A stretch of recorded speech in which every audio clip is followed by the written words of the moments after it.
કેમ છો બાલ મિત્રો? આજે આપણે જૂની અધૂરી વાર્તા પૂરી કરવાની છે. એ વાર્તા હતી પૂતળી વનિતાની. એમણે ગધેડા સાથે રાજકુમારીના લગ્ન થયા એની વાત કરી હતી. હવે આપણે આજે આગળની વાર્તા કરશું. આગળ શું થયું? રાજકુમારીને તો બહુ આનંદ. દિવસે કુંભારને ત્યાં રહે, જે કંઈ પણ થોડું ઘણું કામ કરવું હોય એ કામ કરે.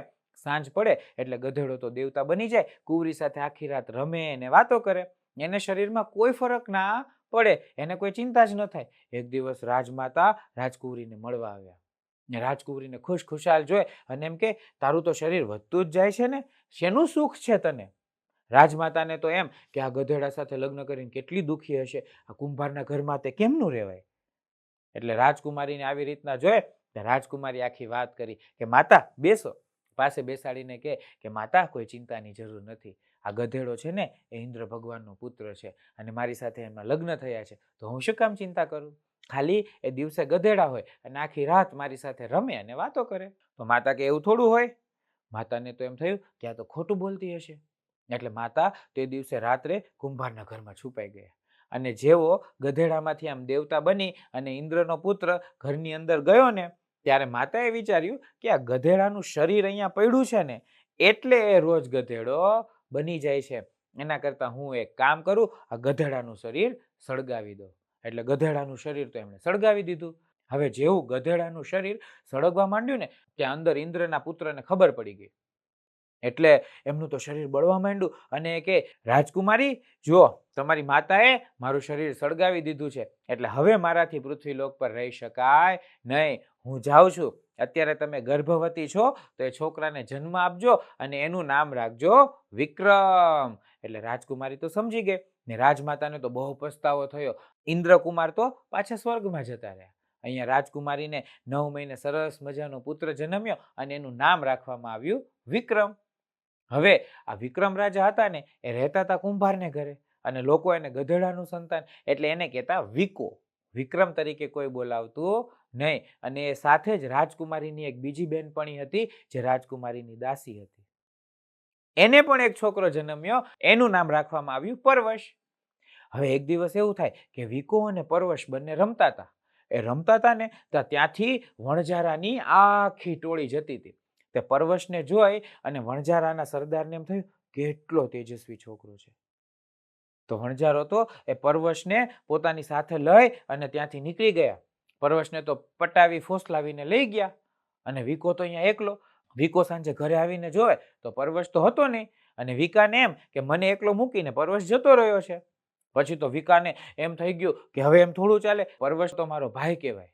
એટલે જેવો વિકો થોડોક મોટો થયો ને, તો પોતાની બંને માતા દાસી અને રાજકુમારીને પગે લાગીને કે હું જાઉં છું, હું પરવશને સાથે લઈને જ આવીશ અને પરવશને ગોત્યા વિના હું પાછો આવીશ નહીં. હવે વિકાની બુદ્ધિમત્તા એકદમ પ્રભાવી, વિકો એકદમ શક્તિશાળી. એટલે બંને માતાને એમ કઈ ચિંતા નહોતી. એમણે કીધું હા વાંધો નહીં, જાઓ.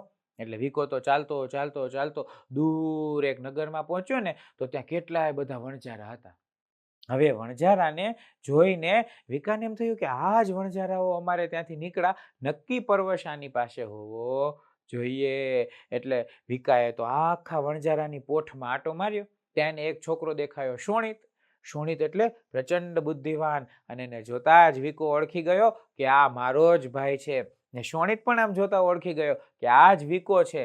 પણ હવે તો બંને મોટા થઈ ગયા અને એવી રીતના વણઝારાઓ સાથે ઝઘડાય પણ નહીં. ઉપરથી આ બીજાનું રાજ્ય. એટલે વિકાએ બુદ્ધિ ચલાવી.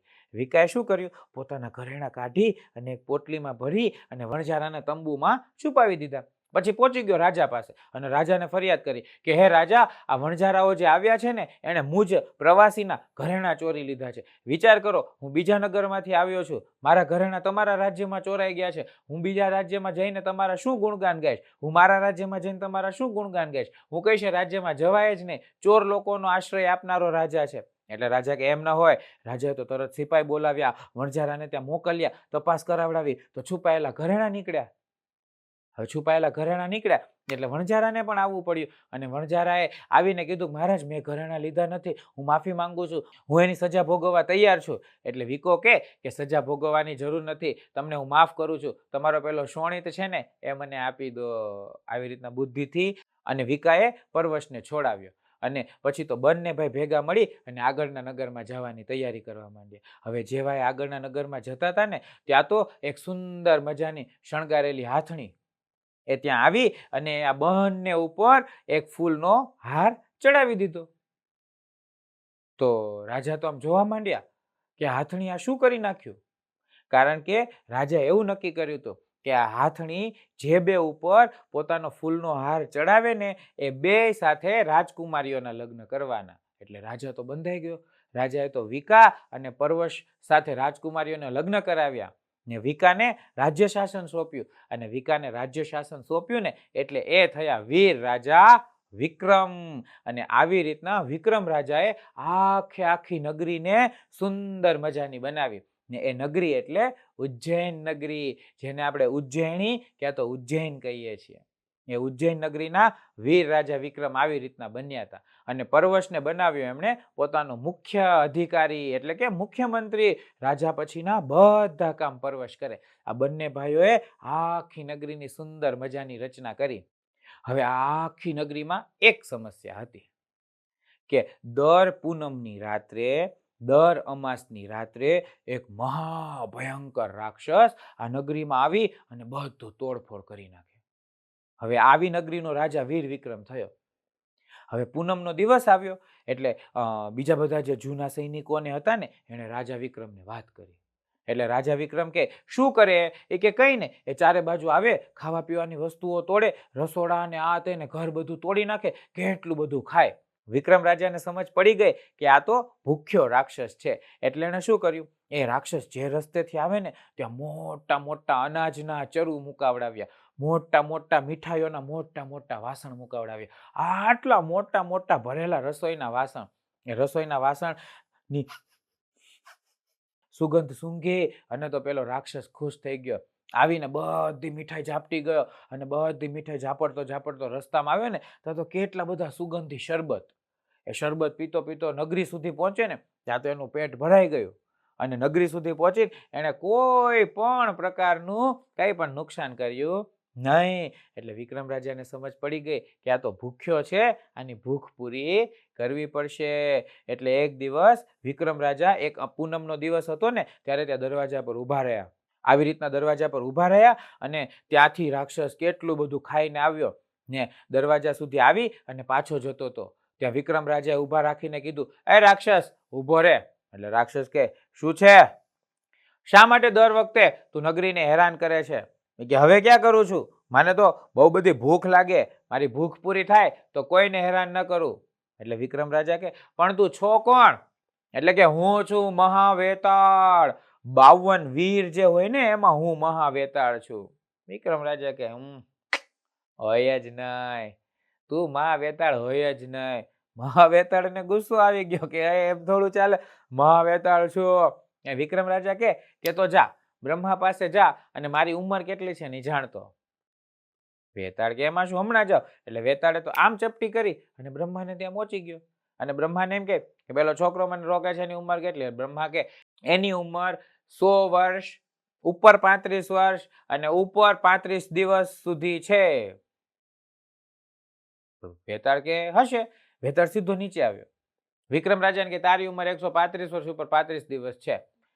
વિક્રમ રાજા કે એમ ન ચાલે, હું હજી વિશ્વાસ ન કરું. તું જા અને બ્રહ્માને કે એમાંથી મને 1 દિવસ ઘટાડીને આપે. એટલે વેતાળને તો શું, વેતાળે તો આમ કર્યું. બ્રહ્મા પાસે પહોંચીને કે મને એની ઉંમર 1 દિવસ ઘટાડવી છે. બ્રહ્મા કે જા જા વેતાળ ગાંડો થયો છે, આવું કોઈ દિવસ ના થાય. એટલે એ તો કે ના ના તમે કરો જ. એટલે કે ન થાય, જા જા જલ્દી જા, નહીં તો રાગડી એક ભસ્મ કરી નાખીશ. એટલે વેતાળ તો ગભરાઈને નીચે આવ્યો. એ કે એવું નહીં થાય.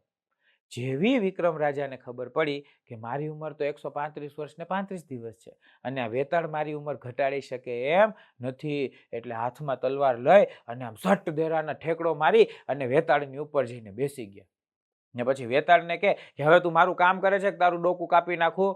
એટલે કે નહીં નહીં નહીં, હું તારું કામ કરીશ. કારણ કે વિક્રમ રાજાને ખબર પડી કે હવે તો આ મને હરાવી શકે એમ છે નહીં. પછી તો વિક્રમ રાજા એ વેતાળની ચોટલી મૂકી દીધી, એના ગળા પરથી તલવાર લઈ લીધી, નીચે ઉતરી ગયા અને એમ કીધું કે તું પહેલા તો નાનું રૂપ લેતો. એટલે વેતાળ તો એકદમ માણસના માપનો થઈ ગયો. અને પછી વિક્રમ રાજા કે આજથી આનાથી મોટું તારે મને પૂછ્યા વગર ખાવાનું નહીં. મને પૂછ્યા વગર કોઈને ત્યાં ભોજન કરવા જવાનું નહીં, ને હું જ્યારે બોલાવું ત્યારે આવી જવાનું. આવા મહાપરાક્રમી વિક્રમ રાજાએ વેતાળને પણ હરાવ્યો હતો પોતાની બુદ્ધિથી અને તાકાતથી. પછી તો વનિતા પુતળીએ શું કીધું ખબર? હે રાજા ભોજ, તું જો આટલો શક્તિશાળી અને આટલો બુદ્ધિશાળી હોય તો જ આ સિંહાસન ઉપર બેસજે. અને આમ કરીને પુતળી આલોપ થઈ ગઈ, પાછી પોતાના સિંહાસનમાં સમાઈ ગઈ. ભોજ રાજા ફરી પાછા બીજા દિવસની રાહ જોવા માંડ્યા, કારણ કે દિવસ તો પૂરો થઈ ગયો હતો. હવે સિંહાસન ઉપર બેસાય નહીં. એટલે ફરી પાછા આપણે નવી પુતળીની વાર્તા લઈને આવશું ને આપણે નવી પુતળી અને વિક્રમ રાજાની વાતો સાંભળશું. તો ફરી પાછા મળીએ. ત્યાં સુધી બધા મિત્રોને રામ રામ, સીતારામ.